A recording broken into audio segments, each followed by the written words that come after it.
Este é o SupraCast, o seu podcast de cardiologia do interior de São Paulo para o mundo.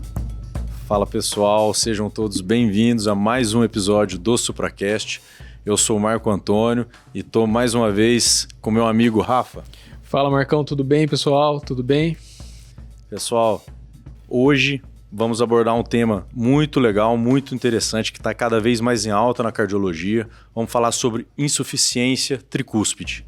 E para isso, a gente conta com a presença, mais uma vez, já é de casa, Dr. Henrique Turim Moreira.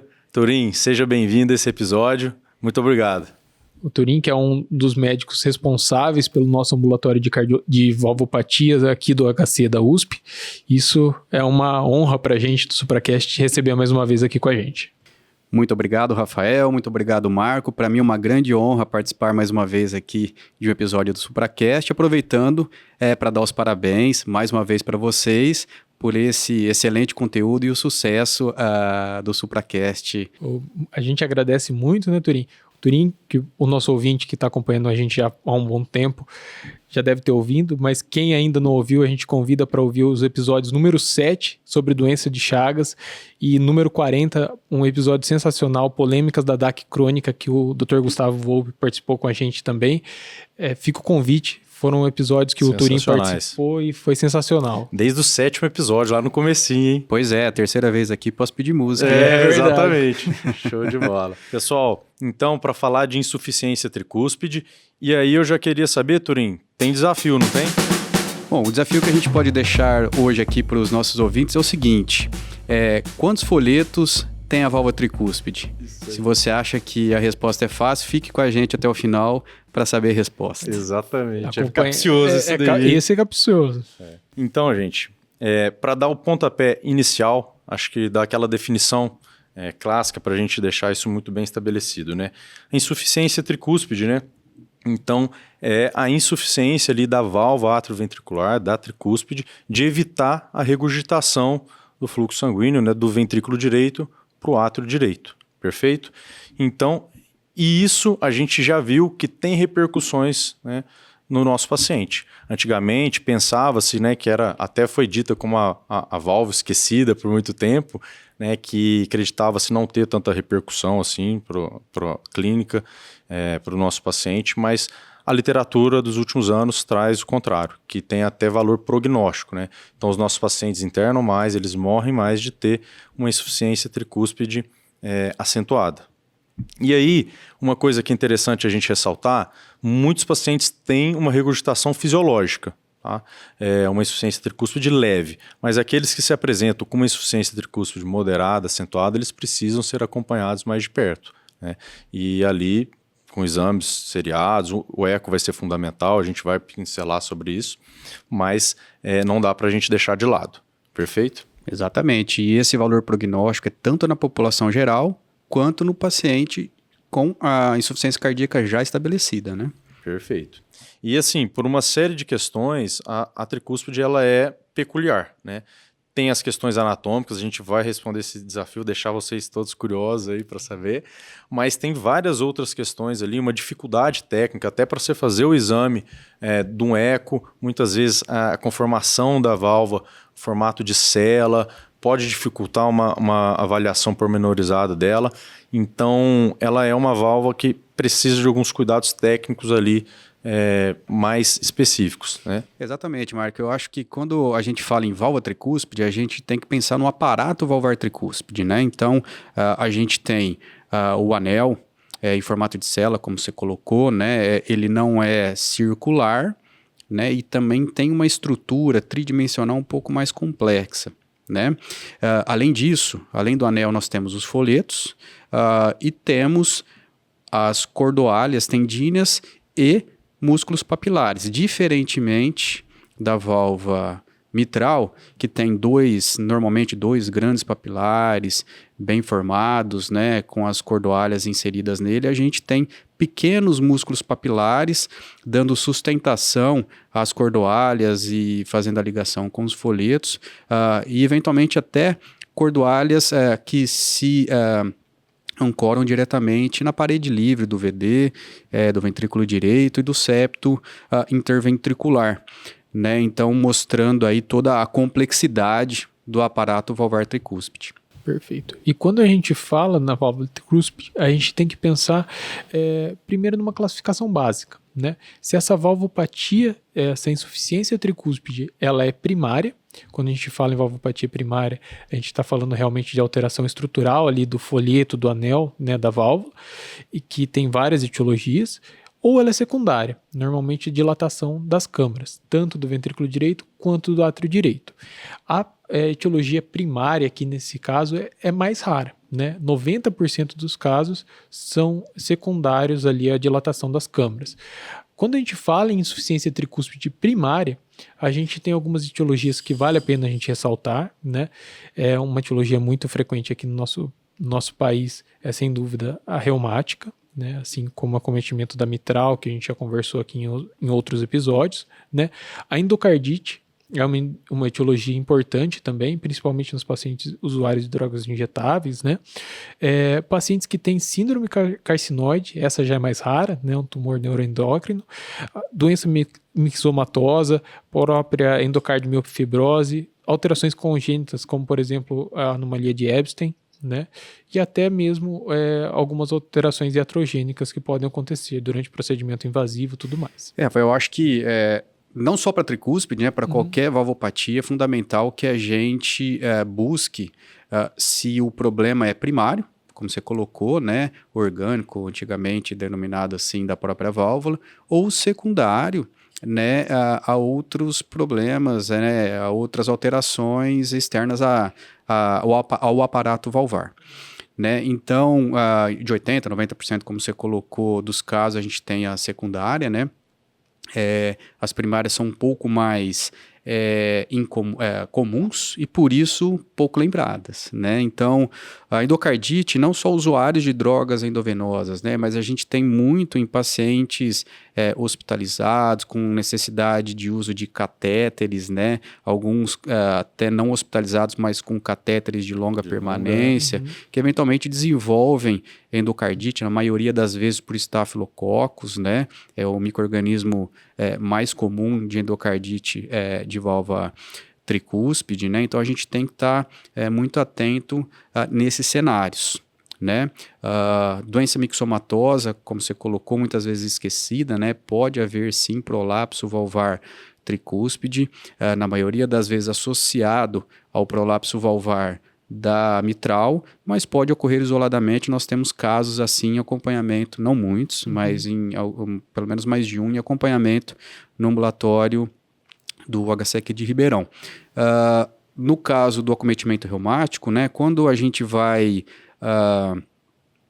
pensar, né, numa causa reumática, óbvio que na maioria das vezes vai ter um acometimento da válvula mitral, eventualmente da válvula aórtica, né, mas a mitral mais acometida e com alterações características, né, da válvula, com abertura em cúpula, espessamento mais em bordos, né, levando a um predomínio, muitas vezes a dupla lesão, ocorrendo a insuficiência e a estenose, né, tumor neuroendócrino mais raro, né, mas para aqueles que não estão habituados, né, a isso, são tumores secretores de serotonina. Né? Então, a serotonina ela é inativada nos capilares pulmonares. Né? Então, quando a gente tem um tumor neuroendócrino produtor de serotonina, isso pode levar à formação de placas, não só na tricúspide, mas também na pulmonar.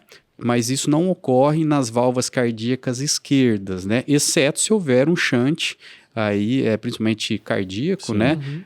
Permitindo a passagem da serotonina, por exemplo, uma comunicação interatrial. Né? Mas são casos raros. Num hospital terciário como o nosso, né? Nós vimos alguns casos já. Alguns casos, né? Mas marcantes. Realmente isso é bem menos comum. Anomalia de Ebstein, né? Mas aí o problema a insuficiência tricúspide, né? É um dos das grandes manifestações aí de toda essa a alteração, né, que faz que tem um alongamento dos folhetos da válvula tricúspide, um acoplamento desse folheto, né, uma adesão, melhor dizendo, do folheto, de um dos folhetos da tricúspide, né, na parede livre do VD, fazendo com que ocorra uma atrialização do ventrículo, né? A gente diminui a cavidade ventricular e aumenta o que seria correspondente ao átrio. Exatamente, correspondente ao átrio, né? Então essas são as principais causas, mas tem as iatrogênicas que talvez valha a pena um destaque, né? Com certeza. E quando a gente fala em dilatação, a IT secundária, né, funcional, quando a gente fala em uma IT secundária, dilatação do átrio e dilatação do ventrículo, a gente consegue ver alterações ali no ecocardiograma que faz a gente sugerir uma etiologia ou outra? Sim, existem fenótipos, né, que nos sugerem, nem sempre muito bem demarcados, né, mas que podem sugerir uma coisa ou outra, né? Mas é importante dizer antes disso que por muito tempo a insuficiência tricúspide secundária ela foi atribuída exclusivamente à dilatação do ventrículo direito, né? Mas já há alguns anos, né, a gente tem evidências que demonstram que a dilatação do átrio direito, mesmo na ausência de doença à esquerda, ela pode sim ser responsável pela regurgitação tricúspide, né? Então, quando a gente tem o ventrículo pouco dilatado, né, com uma dilatação que predomina do átrio esquerdo, sem muito tenting, como a gente diz, né, sem a válvula estar muito esticada porque o ventrículo não está puxando a mitral, né, muito provavelmente o mecanismo é uma insuficiência tricúspide secundária atrial. Já ao contrário, quando a gente tem uma dilatação predominantemente do ventrículo direito, aí muito provavelmente a gente está diante de uma insuficiência tricúspide funcional ventricular. Perfeito. E normalmente essa insuficiência tricúspide secundária, essa dilatação do átrio, está acompanhada muitas vezes de fibrilação atrial, né? Exatamente. A gente não está falando de terapia, né? Sim. Mas antes que a gente esqueça, a reversão da fibrilação atrial, inclusive, pode melhorar, nesses casos, o grau de regurgitação tricúspide. Isso é importante, né? Isso é muito interessante. E tem a questão também dos dispositivos, né? Que é quase que uma outra via, né? Assim, entendida hoje em dia, que a gente tem que lembrar que é muito comum um paciente com marca-passo, com ressincronizador, a gente sempre vê lá e tem uma regurgitação tricúspide, né? Muitas vezes. Até que ponto a gente vai entender que ela é secundária só ali, ó, aquele dispositivo e que ela não tem uma evolução desfavorável? Às vezes é difícil a gente saber para que lado que vai, se vai piorar muito, enfim, mas que a gente tem que se atentar, que também é uma causa, né? Ela é considerada uma causa iatrogênica, né? Também, por muito tempo, né, de certa forma negligenciada nos implantes de dispositivo, e hoje mais reconhecida, né? O ideal é que a gente tivesse, durante o implante, uma monitorização, e a gente pode fazer isso com ecocardiograma tridimensional, né, para observar se esses cabos estão posicionados corretamente com relação à válvula tricúspide. E o que significa corretamente? Seria um cabo que não está aprisionando a abertura correta dos folhetos. O ideal é que esses cabos estejam bem na comissura entre um folheto e outro, né, porque se ele tiver aprisionando, muito provavelmente ele vai causar regurgitação tricúspide. E mesmo que ele esteja bem posicionado ao longo do tempo, a movimentação ou até a formação de fibrose ao redor do cabo pode levar a um mau funcionamento da válvula tricúspide e, consequentemente, a regurgitação. E falando um pouquinho, então, do quadro clínico da insuficiência tricúspide, né?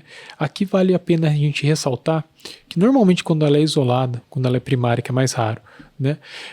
Ou quando o paciente ainda não tem hipertensão pulmonar muito grave ou uma disfunção do VE muito acentuada, os sintomas que predominam normalmente são sintomas de ser direita, né? Normalmente edema de membro inferior, hepatomegalia, uma turgência jugular bem exorbitante, bem acentuada, né?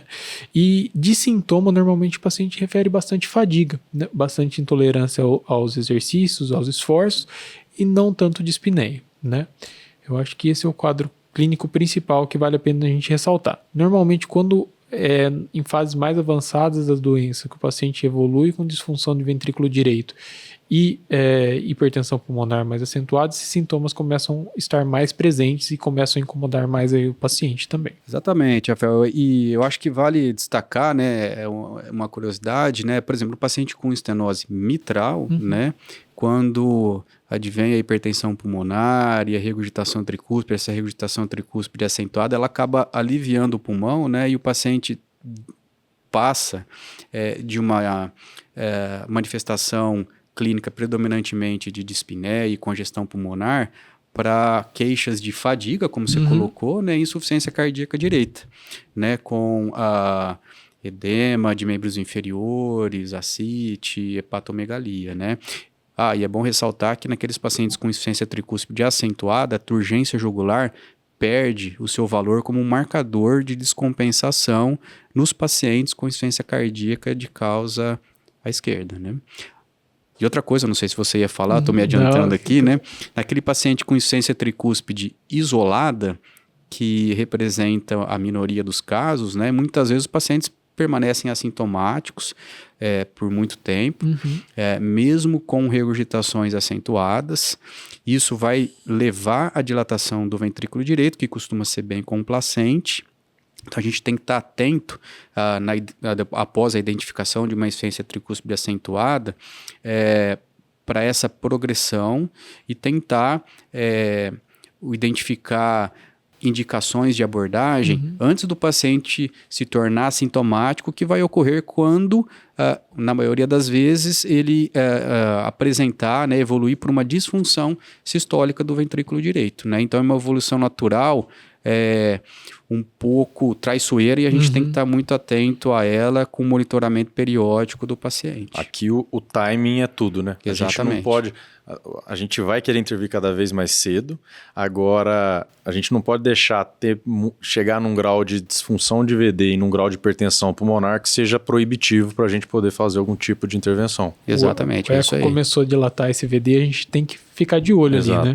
Ficar de olho e começar a estudar se tem indicação ou não de abordar, mas agora, que nós vamos falar mais para frente. Né? Tá agora, eu acho muito legal reforçar isso com o ouvinte, porque é realmente uma dica ali do consultório, do ambulatório, um paciente que às vezes não tem aquela dispneia que chama atenção, mas é a fadiga. Às vezes o paciente não sabe nem explicar muito bem esse sintoma dele, é difícil de você tirar essa história. Tem ali uma astenia também, muitas vezes, porque tem essa congestão sistêmica, tem congestão até esplâncnica também, então o paciente pode ter esse sintoma um pouco mais de astenia. Exames laboratoriais, para a gente sempre estar acompanhando também as enzimas hepáticas, coagulograma muitas vezes pode estar alterado, né, por conta dessa disfunção hepática, que ele vai de congestão, né, de fato. E a gente sabe que uma insuficiência cardíaca direita, sumariamente, é difícil a gente controlar, depois chega num nível que o manejo fica um pouco complicado. Mas sempre vale a pena lembrar também de acompanhar eletro, raio-x desses pacientes, para a gente ter um panorama geral. O eletro, igual você colocou, Rafa, a FA pode ser uma das causas da ST, então pode estar piorando a clínica do paciente, então é fundamental também. E do exame físico, antes do eletro, da radiografia com de certeza. tórax, né? O exame físico é fundamental, né? A turgência jugular, como a gente disse, ela muitas vezes perde especificidade na descompensação de uma insuficiência cardíaca, porque muitas vezes essa turgência jugular é um sinal que está presente, está muito exuberante. O refluxo hepatojugular é algo que chama a nossa atenção também. Normalmente, quando esse paciente começa a ter dilatação do VD, a gente consegue muitas vezes sentir um ictus, o que a gente fala de ictus do VD, né? Aquele impulso propulsivo ali, né? Próximo à borda external esquerda, né? E a gente tem normalmente um sopro-olho sistólico, né? Audível normalmente na borda external esquerda, na borda inferior, né? Que aumenta com a inspiração, né? Com a inspiração profunda, que a gente aumenta o retorno venoso e a gente consegue identificar isso. E isso é muito legal, Rafa, porque vai ser um diferencial, porque muitas vezes a gente não tem um eco desse paciente, é uma primeira consulta, o paciente vai no PA da cardio muitas vezes e a gente consegue identificar esse sopro que, como é característico das câmaras direitas, que ele alterna, ele aumenta esse sopro, né, a intensidade dele de acordo com a inspiração, com manobras respiratórias, diferenciando até de uma, né, das valvopatias à esquerda. Então a gente já se atentar para um diagnóstico de alguma valvopatia ali na direita, né, e aí especialmente a tricúspide, um sopro sistólico ali no foco tricúspide. Essa ausculta dinâmica ela é fundamental para fazer a diferenciação entre o sopro da tricúspide e o sopro da mitral, né, que tem timbres muito parecidos, né, características fonográficas aí muito parecidas, né, o famoso o aumento da intensidade do sopro durante a inspiração é o famoso sinal de Rivero-Carvalho, né, aumenta o fluxo através da válvula tricúspide durante a inspiração. E uma dica é não pedir para o paciente inspirar profundamente e segurar, né? O ideal é pedir para o paciente fazer inspirações mais profundas, né? E expirações mais longas, né? E durante a inspiração a gente ouve o sopro mais intenso, e quando ele expira, o sopro diminui de intensidade. E aí a gente consegue, ao escutar, a intensidade do sopro aumentar e diminuir ao longo desses ciclos respiratórios, né? Então, história sempre, né? Os exames laboratoriais, o raio-x, o eletro, vai ser fundamental, mas o carro-chefe aqui não dá para ser diferente, vai ser o ecocardiograma desse paciente, né? É a pedra angular da avaliação, né? Depois da identificação, né? do sopro, de um quadro muito sugestivo, né? Compatível com insuficiência tricúspide. E o eco é importante por quê? Primeiro, para confirmar a hipótese diagnóstica, e, consequentemente, identificar a regurgitação, né? Segundo, para determinar a etiologia, né? Se primária ou secundária, e se primária, qual o mecanismo primário, né? dessa alteração estrutural valvar. E terceiro, para graduação da regurgitação tricúspide, né? Se leve, se moderada ou se acentuada. Normalmente o eco transtorácico não é um grande desafio, não, né? A gente pode ter uma certa dificuldade, não ter janelas acústicas tão boas para as câmaras direitas e também para a válvula tricúspide como a gente habitualmente tem para o lado esquerdo do coração, mas nos casos de insuficiência tricúspide significativa, moderada e acentuada, na maioria das vezes a gente consegue identificar bem e fazer uma quantificação acurada, né? Essa quantificação pela ecocardiografia, ela pode ser subjetiva, né? Ecocardiografistas experientes aí têm muita capacidade de ter esse discernimento, né? Mas o ideal é que a gente sempre use de uma ferramenta quantitativa, né? E qual delas usar? O ideal é aquela que seja mais apropriada para aquele exame de acordo com as características acústicas do paciente que você está estudando, né? Na prática clínica, a gente usa muito frequentemente a área do jato, né? E a vena contrata, para aqueles que não têm também hábito aí com a linguagem da ecocardiografia. A vena contrata é o ponto de maior estreitamento do jato de regurgitação. Quando para tricúspide, a gente tem encontra uma vena contrata de pelo menos 7 milímetros, a gente está diante de uma regurgitação acentuada, né? Existem outros parâmetros? Sim, cálculo derivados do PISA, né, que é a área de isovelocidade proximal, que vai me dar volume regurgitante, área do orifício regurgitante. Fluxo reverso das vezes. Isso é possível, mas ele pode subestimar o grau de regurgitação tricúspide, tá?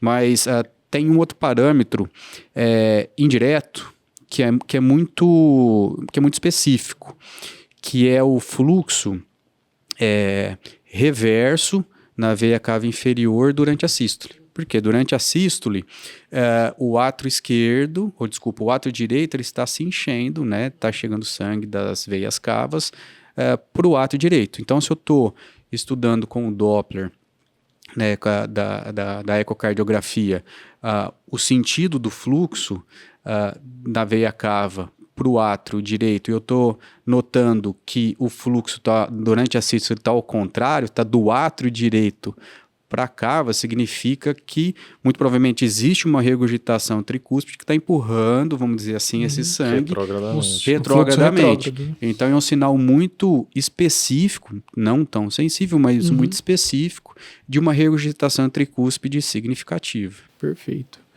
Turim, você falou da classificação leve, moderada, acentuada, né, que é o que a gente costuma ver, né, das valvopatias, mas mais recentemente tem se discutido bastante outros dois termos, né, a classificação massiva e torrencial da insuficiência tricúspide, não é isso? Exatamente, né, isso até uma certa provocação, né, porque eu sou um pouco crítico em relação a essa graduação.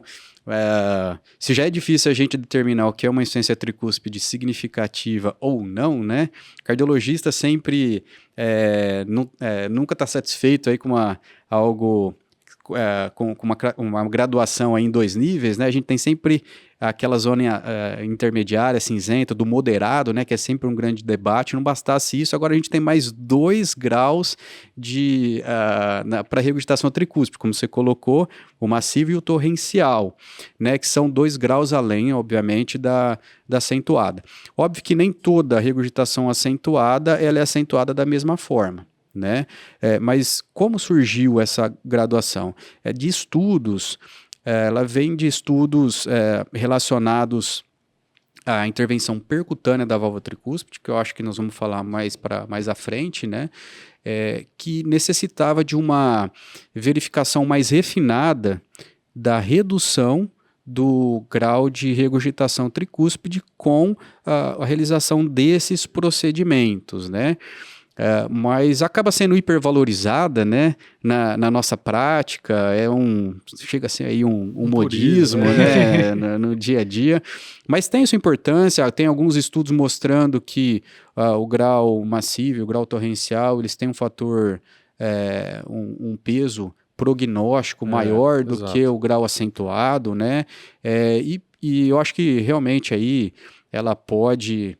essa graduação aí mais refinada pode ajudar a gente a entender melhor os resultados desses procedimentos intervencionistas. Acho que né? na realização dos estudos, né, acho que esse refinamento tem a validação ali, né, porque acho que é isso que você falou, né, um paciente, mesmo ele tendo uma IT acentuada, aliás, uma IT torrencial, né, a gente conseguiu alguma melhora de alguns parâmetros de qualidade de vida e etc, nesse sentido de sintoma, tendo uma melhora de torrencial para massivo, por exemplo. Então precisou ter essa especificação. Acho que para os estudos talvez seja interessante, né, para a gente ter essa... metodológico, né, mas... alguns críticos poderiam dizer que mudou de acentuada para acentuada, né? Mas, exato. Mas... não deixou de ser acentuado em momento algum, né? Mas em contrapartida, quem defende essa graduação, né, mais refinada, mostra que essa melhora de pelo menos, como você colocou, Marco, de pelo menos 2 graus dentro da acentuada está associado a alguns desfechos ainda não duros, né? Então aí é a fronteira do conhecimento, a gente tem um pouco que aprender. Mas é interessante que muitas vezes a gente chega para o acordeafista e pergunta, tem infiltração? Tem. Torrencial.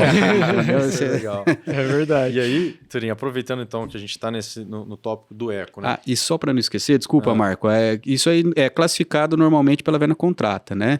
Vena contrata, se não me engano, pelo menos de 14 é massiva e assim 21 torrencial, né? Aí eu ia te perguntar o seguinte, e o eco transesofágico? Ele tem um espaço aqui, a gente precisa lançar a mão dele, ou o eco transtorácico já está de bom tamanho para a gente investigar a válvula tricúspide? Olha, para a maioria dos casos, o eco transtorácico é o suficiente, né? Quando é uma janela acústica muito limitada, né? O eco transesofágico ajuda a gente a visibilizar, sim, melhor a válvula tricúspide, né? Tem esse papel. E a tomografia e ressonância, Turim? São métodos complementares ali que a gente pode utilizar? Tem indicação de utilizar de rotina quando a gente está investigando esse paciente? Olha, o principal papel da ressonância magnética cardíaca, né, é para avaliação do VD, né? o meu estudo de doutorado foi de eco no ventrículo direito, comparando com a ressonância, né? O eco é excelente para avaliação do VD, a gente pode aplicar técnicas como, por exemplo, o speckle tracking do ventrículo direito, né? Mas a ressonância, ela é considerada um método de referência para avaliação do ventrículo direito, permitindo, de maneira acurada, a quantificação da fração de ejeção do VD. Agora, nem tudo é mil maravilhas, vamos dizer assim, né?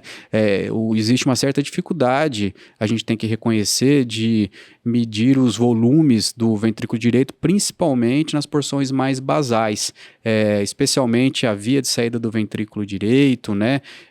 Durante a sístole, o coração se move através do plano de corte da ressonância, né? Então, a gente observa um plano na sístole, outro na diástole, mas existem técnicas, né, para a gente ficar atento a esse tipo de correção em medidas na ressonância magnética, que a gente pode lançar mão para um exame mais acurado, né? Por isso, o ideal é o médico especialista em imagem, ressonância magnética, né, ter experiência e estar atento a essas limitações para oferecer resultados de volume do ventrículo direito e fração de ejeção do ventrículo direito mais acuradas, né? E acho que a tomografia, talvez até num planejamento, né? Se a gente for realmente intervir nesse paciente, talvez tenha um espaço ali no planejamento. Isso, o planejamento ele é pré-procedimento intervencionista, né? O percutâneo principalmente, né? E cirúrgico seria aí não focado na válvula, né? E outro exame complementar que a gente pode ser necessário lançar a mão, em alguns casos, é justamente o cateterismo, né? O cateterismo direito, para a gente, naqueles casos que tem hipertensão pulmonar, muitas vezes a própria insuficiência tricúspide no eco pode falsear os valores da pressão da artéria pulmonar, e a gente utilizar realmente o cateterismo direito para a gente fazer essa avaliação mais minuciosa da hipertensão pulmonar, não só pegando a média da artéria pulmonar, que é um critério diagnóstico, né, da hipertensão pulmonar, mas também avaliando as resistências, né? Lembrando que no caso de uma insuficiência tricúspide acentuada, quando a gente vai fazer o cálculo do débito cardíaco, a gente deve, como a gente falou no episódio de hipertensão pulmonar, né, Marco? A gente deve utilizar o método de Fick justamente pelo fator confundidor ali da termodiluição. Exatamente. Quando a preocupação é a hipertensão pulmonar, e isso é fundamental, isso é muito importante para a gente entender a etiologia, né?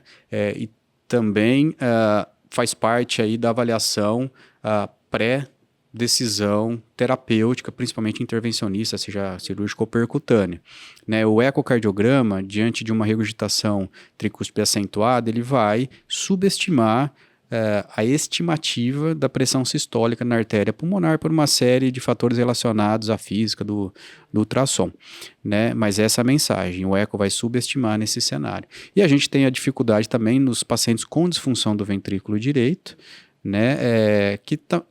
Que vão subestimar, que é um cenário em que a estimativa também vai estar subestimada, né, da pressão sistólica na artéria pulmonar.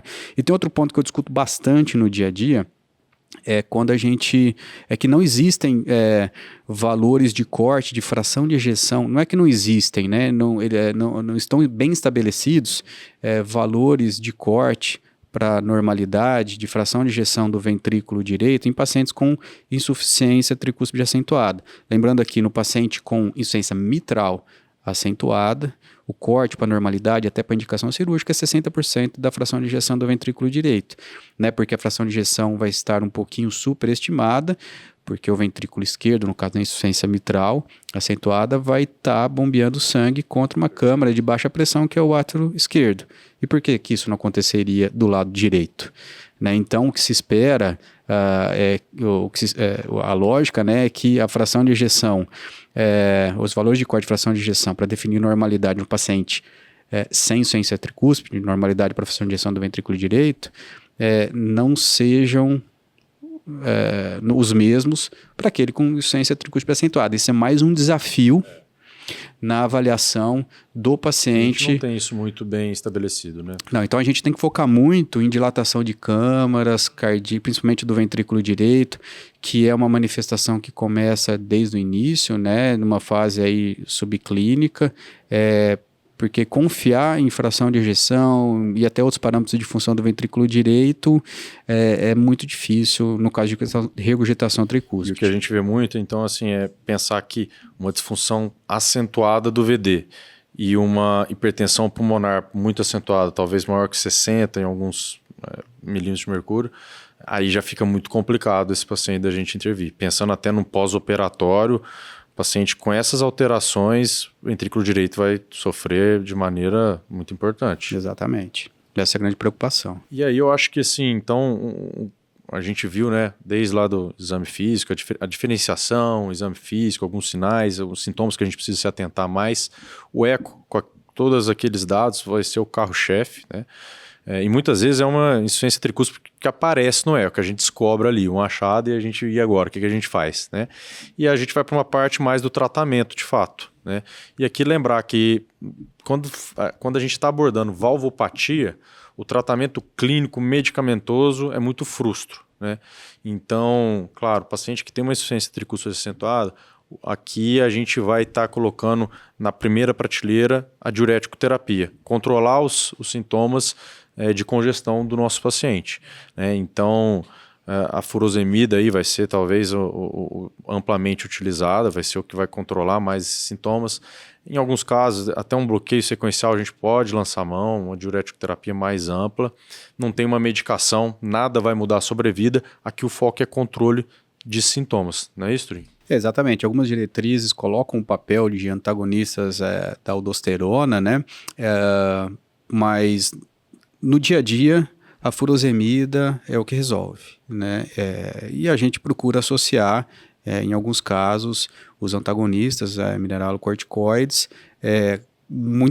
se possível, como uma terapia ponte, né? Ou naqueles pacientes que têm alguma contraindicação à realização de procedimentos intervencionistas. E quando a gente fala em indicação de intervenção, eu acho que aqui o fluxograma que tem que ficar claro para a gente é, primeiro, classificar se esse paciente tem doença valvar esquerda com indicação cirúrgica ou não. Se esse paciente tiver uma indicação cirúrgica de troca valvar ou reparo na válvula mitral ou aórtica, e o paciente tem uma insuficiência tricúspide acentuada, esse paciente tem indicação de corrigir, né, a valvopatia tricúspide. Foi visto que esses pacientes, apesar da gente mexer na válvula esquerda, né, o prognóstico da tricúspide não muda de forma significativa. Então, em ter acentuado, a gente tem a indicação de mexer junto com a cirurgia da válvula esquerda. Aqueles pacientes que têm insuficiência tricúspide moderada ou até mesmo leve, mas que tem uma dilatação do anel valvar importante, né, maior que 40 ou que 21 quando é indexado, a gente tem indicação também de considerar intervir no mesmo ato cirúrgico, né, Turim? É isso aí. Como o Marco falou no começo, a insuficiência tricúspide, a válvula tricúspide foi uma válvula considerada agora negligenciada por muito tempo, né? E o conceito que se tinha era que as insuficiências tricúspides, né, as insuficiências tricúspides associadas a doenças à esquerda, como vocês colocaram aqui, as valvopatias mitral e aórtica, elas tenderiam a melhorar após a correção das válvulas à esquerda, né? Mas os estudos observacionais acumulados aí ao longo do tempo mostraram que essa história natural da insuficiência tricúspide pós-troca valvar aórtica e mitral, ela é incerta. A gente pode, muitas vezes a gente tem regurgitações acentuadas ou até moderadas que não regridem e vão progredir, ou até mesmo regurgitações leves que vão evoluir rapidamente, né, depois para insuficiências significativas, né? Então, como você colocou, Rafael, o paciente com insuficiência tricúspide acentuada, abordar concomitantemente a tricúspide. Uma cirurgia de oportunidade ali, então. Exatamente. Vai abordar a válvula do lado esquerdo. Se tem uma disfunção, uma IT acentuada, a gente aproveita a mesma cirurgia, não é isso? Exatamente. E naqueles pacientes com insuficiência leve, por outro lado, né, a gente olha para o anel. O anel está dilatado, o limite aí 40 milímetros ou 21 indexado pela superfície corporal, é recomendado a gente indicar essa abordagem concomitante também. A gente não pode negligenciar essa indicação e discussão, né? E naqueles pacientes com insuficiência tricúspide moderada, embora as diretrizes coloquem aí a importância de se avaliar o anel, na maioria das vezes a gente pondera no sentido de fazer a abordagem concomitante, né? A gente vai olhar mais para o anel nesses casos, quando essa abordagem concomitante pode estar eventualmente associada a, por exemplo, um aumento de tempo cirúrgico no paciente com risco mais aumentado. E aí, Turim, a gente decidiu, vamos intervir no nosso paciente e tem essa insuficiência tricúspide que a gente vai precisar mexer. Isso, só cortando você, Marco, a gente falou da indicação da válvula esquerda, né? Quando o paciente tem uma doença valvar esquerda, a gente tem que intervir, né? Mas a gente tem ainda uma outra situação, que é aquele paciente que não tem indicação cirúrgica de operar uma mitral ou aórtica, né? Aquele paciente que tem ou uma IT isolada, né? Seja primária ou secundária. O problema está só na tricúspide. Só na tricúspide. Quando isso acontece, normalmente o paciente tem uma IT acentuada primária e sintomática, esse paciente tem indicação de intervenção, né? Aquele paciente que tem uma insuficiência tricúspide secundária, né, e está sintomático, a gente pode considerar intervir, e eu acho que aqui entra bastante também a discussão do próprio tratamento percutâneo, né, em alguns casos, principalmente pacientes de alto risco, né. Agora, aqueles pacientes que têm insuficiência tricúspide acentuada, seja primária ou secundária, e estão assintomáticos ainda, mas começam a ter essa dilatação do VD, é algo que chama a nossa atenção, né, Turim? Até para a gente antecipar uma disfunção desse ventrículo direito e intervir a ponto de ainda salvar esse ventrículo, né? Perfeito, Rafael. Eu acho que a gente tem que pensar em cenários, né? Na insuficiência tricúspide. Primeiro cenário, paciente candidato, né, com indicação de cirurgia à esquerda, né, para troca valvar tricúspide, aórtica ou mitral, né, como a gente comentou, acabou de comentar. O segundo cenário é o paciente sem essa indicação, né? Então, de forma sintética, né, insuficiência tricúspide primária sintomática, cirurgia. Se for assintomático e tiver uma dilatação, como você colocou, o grau de recomendação é um pouco menor, mas a gente tem que considerar abordar o paciente nesse momento, principalmente se ele for de baixo risco, porque numa eventual progressão da doença, ele pode se tornar inoperável, né? E na secundária, o raciocínio é o mesmo, né? Porém, a gente tem que ter uma atenção maior para a presença de disfunção de ventrículo direito ou uma hipertensão pulmonar acentuada, que são contraindicações à realização do procedimento pelo risco de falência aguda do VD no pós-operatório imediato. E eu colocaria um terceiro cenário, né? Então, é um cenário relativamente comum, que é o pós-operatório das válvulas à esquerda, né? Então, é aquele paciente que já operou e ou teve uma abordagem, não trocou a válvula tricúspide, mas teve algum tipo de abordagem, ou não teve abordagem tricúspide, mas agora se apresenta com uma insuficiência tricúspide acentuada, né, sintomático, com dilatação do ventrículo direito, né? E aí, essa é uma condição bastante preocupante, porque o risco do procedimento, né, de uma reoperação dessa é muito grande, entendeu? Daí a importância da gente aproveitar, né, pensar nisso antes, né? Mas eventualmente, se a gente estiver diante de um quadro desse, então pós-operatório, o paciente tem regurgitação tricúspide acentuada, é sintomático, ou tem dilatação do ventrículo direito, a gente tem que ponderar, mas de olho no risco, né? Porque é uma cirurgia associada a uma taxa de sobrevida relativamente mais baixa. Aí é fundamental o papel, né, do heart team, a discussão de toda a equipe, ponderar, pormenorizar todos os dados do paciente, porque não é simples, né? E não é incomum, né? Não é incomum. A gente vê isso no dia a dia. Pelo menos para nós, a gente tem um viés, né? Que lá no nosso ambulatório a gente segue um número muito grande de pacientes, muitos em contextos de pós-operatório, né? Mas é algo que aparece no dia a dia aí do cardiologista com uma certa frequência, vamos dizer assim. E aí, então, Turim, que eu ia te perguntar é o seguinte, a gente decidiu intervir no paciente. Qual que é a nossa primeira ideia ali? Qual que vai ser a nossa preferência? Qual que vai ser a primeira opção? A troca de fato ou a plastia? A plastia, né? O ideal é que que o cirurgião faça uma aneuloplastia. De preferência, ele pode fazer isso com uma sutura simples. Normalmente, em pacientes de maior risco, quando se necessita de um tempo cirúrgico menor, mas idealmente com implante de um anel semirrígido, né, em formato de U, que vai permitir aí a movimentação da estrutura durante o ciclo cardíaco. Ou, eventualmente, se esse anel não estiver disponível, né, isso pode ser feito por meio de uma sutura do anel, uma aneuloplastia. A aneuloplastia é a primeira escolha. Perfeito. Na maioria dos casos. Agora, quando tecnicamente não for factível, a troca valvar. Tem que trocar. E aí é outra questão que se impera, né? Essa dá bastante dúvida, né?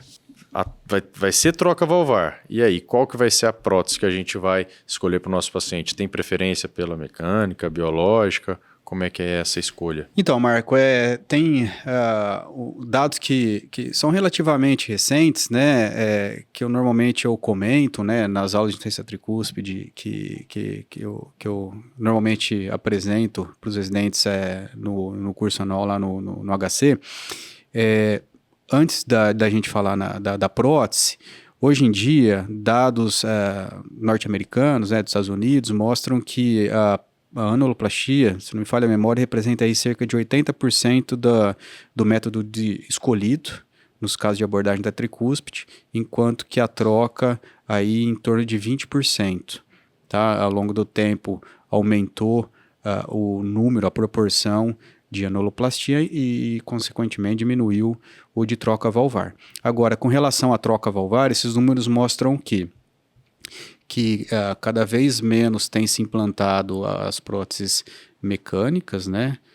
Em contrapartida, tem aumentado o número da preferência por válvulas biológicas, né? E nesses dados que vão até ali, se não me falha a memória, até em torno de 2010, ou meados aí da década de 10, até 20, 60-40, 60% biológica, 40% mecânica, nesses dados, né, dessa coorte que eu tô citando. Mas óbvio que existem diferenças aí regionais, entre países, né, mas a grande preocupação da prótese mecânica na posição tricúspide é a trombose, né, mas eventualmente em pacientes muito jovens, uma prótese biológica que vai necessitar de uma retroca frequente ao longo dos anos, pode ser um problema e, coincidentemente, hoje, né, nós discutimos 2 casos no ambulatório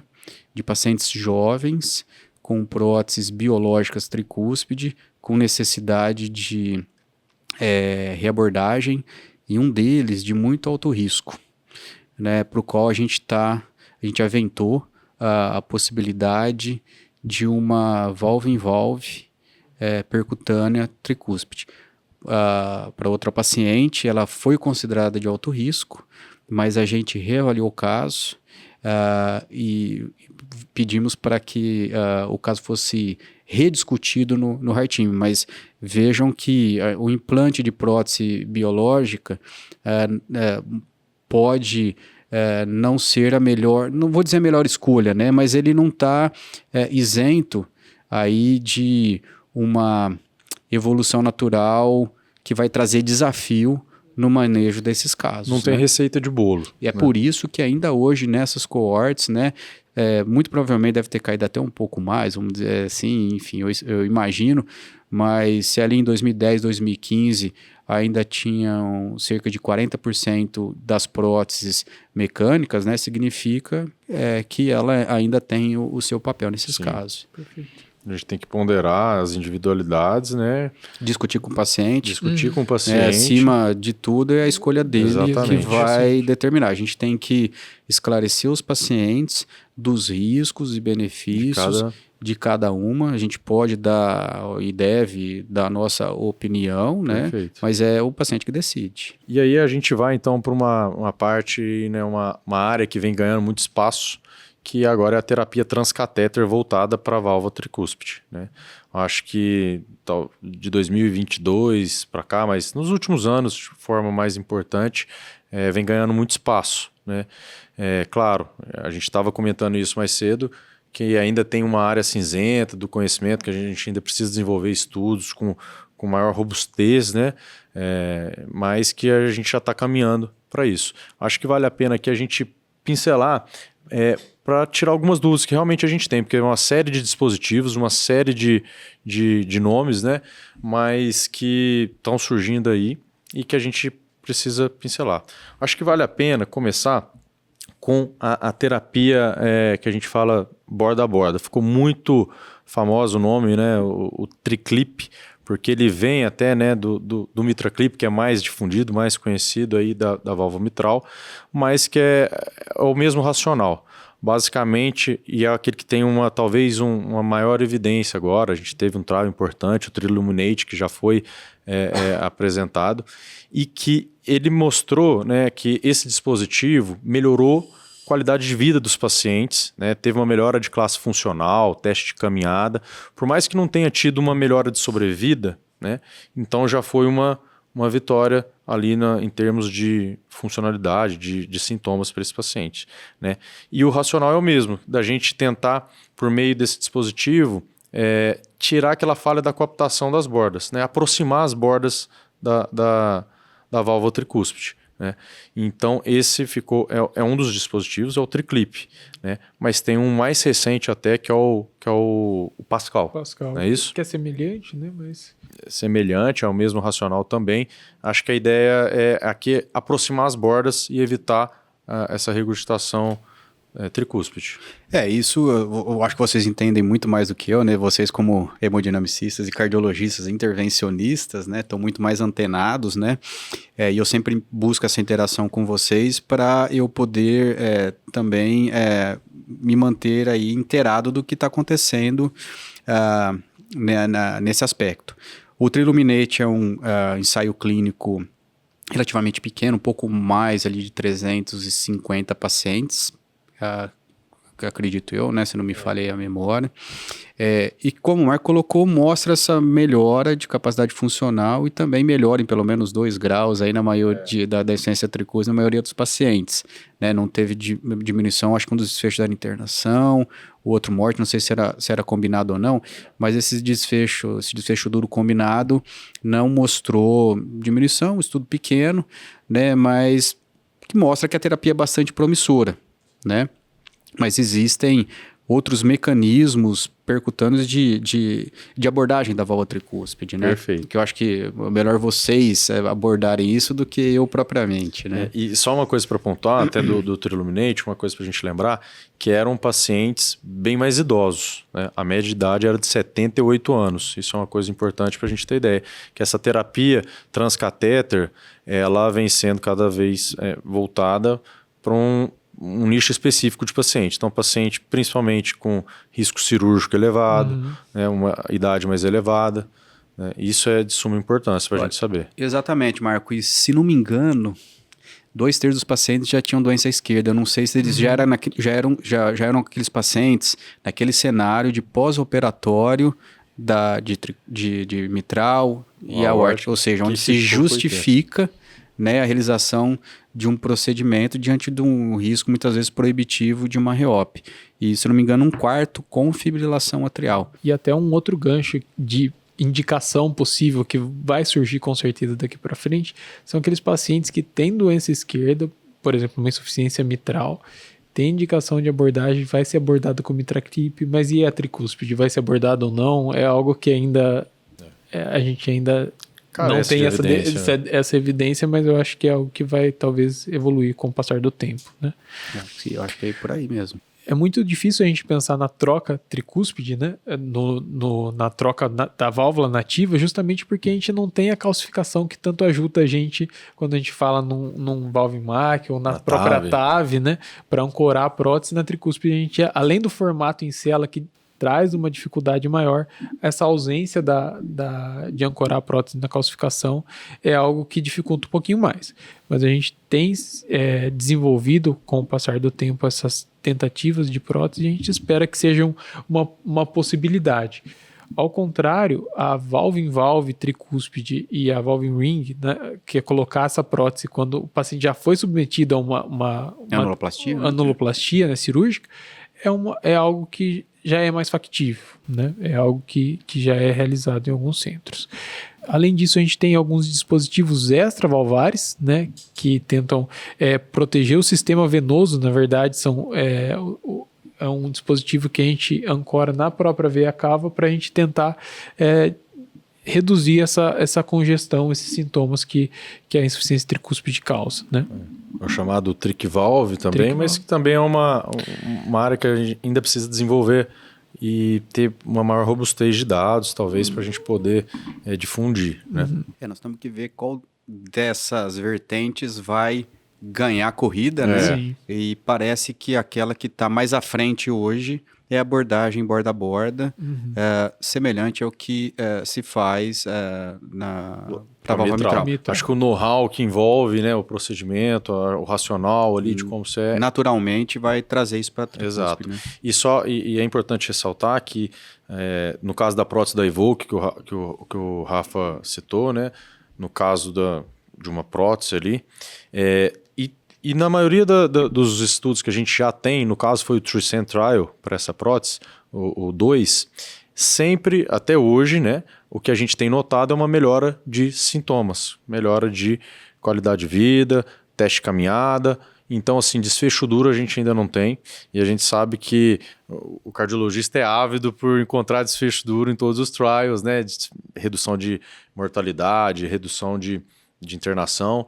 Claro, é uma vitória, é um sinal positivo, mas é aquilo que você bem colocou, né, Turim? É um sinal verde para a gente continuar desenvolvendo, estudando essas técnicas, né? Marco, e tem outra coisa que a gente ainda não entende muito bem, é para qual paciente, né? Então, tem evidências mais recentes mostrando que há melhora de sobrevida em curto prazo da intervenção borda a borda naqueles pacientes com uma doença em estágio intermediário. Quando eu digo estágio intermediário, não é insuficiência tricúspide moderada, né? Uma insuficiência tricúspide acentuada com uma doença e existem fatores, intermediária, né? E existem fatores de risco que a gente usa para pontuar e definir, baseado no que os estudos encontraram, né? O que é um estágio mais precoce, o que é um estágio mais tardio. E ao que parece, a abordagem do paciente numa fase intermediária seria um timing mais apropriado para a gente buscar uma redução de sobrevida em curto prazo. Abordar um paciente muito precocemente ou num estágio de doença muito precoce, pelo menos em curto prazo, não mostra um benefício de sobrevida. E, em contrapartida, abordar um paciente em estágio de doença muito avançado, também a gente não consegue encontrar um benefício da intervenção. Bacana. Acho que deu para a gente dar uma pincelada, né? Mas eu acho que é importante só deixar para os nossos ouvintes, né, que todo esse arsenal terapêutico intervencionista para a insuficiência tricúspide ainda está muito distante, pelo menos da nossa realidade. A nível de Brasil, então, né? E se a gente for pensar em sistema único de saúde, né, isso ainda não chegou. Mesmo as intervenções percutâneas para a válvula mitral ainda não são uma realidade, né? São procedimentos ainda com custo financeiro muito elevado, né? A gente não tem muita disponibilidade para esse tipo de intervenção. Exceto, como o Rafael colocou, valve em valve, valve em ring, para mitral e para tricúspide, usando muitas vezes prótese de uma maneira desenvolvidas para válvula aórtica, né, de uma forma off-label, em pacientes de muito alto risco ou com cirurgia proibitiva. Né? Acho que essa que é a mensagem que deve ficar. Bom, acho que tá chegando aquela hora, né? Vamos pro bate-bola? Vamos pro bate-bola. Vamos lá, tô pronto. Então é o seguinte, vamos fazer aqui, como de praxe, aquelas perguntas diretas para a gente poder fixar tudo aí que a gente pôde aprender. Então, Rafa, vou começar aí com você, para a gente deixar bem estabelecido. A classificação, como que é a classificação da IT, e cita aí para a gente algumas etiologias. É importante a gente classificar. Lembrar da classificação entre primária e secundária, né? Orgânica e funcional, e as principais etiologias da primária, endocardite, a própria etiologia reumática, a síndrome carcinoide e a mesma iatrogênica, né? Turim, o que a gente deve olhar no eco transtorácico do paciente com insuficiência tricúspide? Principalmente o mecanismo de regurgitação e uma análise específica para quantificar o grau de regurgitação tricuspide. Vou soltar uma pro Turim também para a gente deixar bem fixado. Turim, quando indicar a intervenção no nosso paciente com uma IT acentuada? Depende do cenário. Num cenário de pré-operatório de válvulas à esquerda, a cirurgia está indicada naqueles pacientes com insuficiência tricúspide acentuada ou insuficiência tricúspide leve a moderada com dilatação do anel valvar tricuspídeo. Cenário de pós-operatório. Paciente com insuficiência tricúspide acentuada, sintomática, mas que não tenha disfunção sistólica do ventrículo direito ou hipertensão pulmonar acentuada. Agora, num cenário em que as válvulas à esquerda não serão abordadas ou não foram abordadas, nós temos que buscar o quê? Insuficiência tricúspide acentuada e sintomas. Né? Se ela não tiver sintomas, se tiver dilatação do ventrículo direito, né? Com grau de regurgitação um pouco menor. No caso das primárias, a gente tem essas indicações mais bem estabelecidas. Nos casos das secundárias, a gente tem que estar muito atento à presença de disfunção do VD e de hipertensão pulmonar moderada acentuada. Perfeito. Show de bola. E Turim, o nosso ouvinte está inquieto. Ele quer saber quantos folhetos tem a válvula tricúspide. Pois né? Muitos podem se surpreender que aquela morfologia de 3 folhetos, né, na válvula tricúspide, ela aparece em aproximadamente 50% dos casos. Né? Nos outros 50%, a gente pode ter variantes da normalidade, né? Se não me engano, ao redor aí de 25% dos casos, a gente pode ter uma válvula tricúspide que é quadricúspide, né? Com 4 cúspides, e também existem as válvulas tricúspides bicúspides, entendeu? Mas o nome ficou, né? E é mais um elemento da anatomia da válvula tricúspide que traz um desafio principalmente para os cardiologistas e outros profissionais que trabalham com implante de dispositivos cardíacos, né, com cabos que atravessam a válvula tricúspide, né, porque se já é difícil você acertar a comissura de uma válvula que tem 3, imagina uma válvula que tem 4, ou que tem 5, né? 5, ou que tem alguns clefts, entendeu? Enfim, então é isso, a válvula tricúspide nem sempre é tricúspide. É tricúspide, legal. De bola. Acho que foi muito legal o episódio, agradecer demais o Turim aqui pela presença, foi uma aula, foi uma honra muito grande pra gente aqui contar com você mais uma vez. Turim, sem palavras, mais uma vez aí conosco, né, com o SupraCast, muito obrigado. Acho que deu pra gente, né, passar desde o início mesmo, colocar todos os aspectos, clínica, eco, intervenção, muito bom, vai ajudar com certeza todo mundo que está no ambulatório e se depara com um caso desse.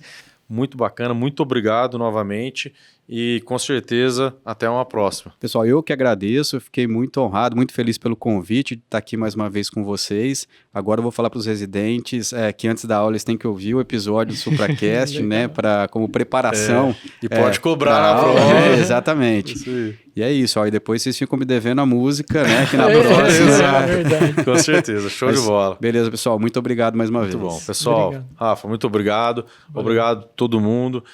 Sempre lembrar, né? Seguir a gente nos buscadores, no Spotify, no YouTube, nas redes sociais. Acompanhe o SupraCast aí. E um abraço para todo mundo. Essa interação tá muito bacana, né, Marcão? Com certeza. Isso aí, Valeu, pessoal. Até a próxima. Valeu, Tchau, até a tchau. próxima. Valeu, tchau, tchau.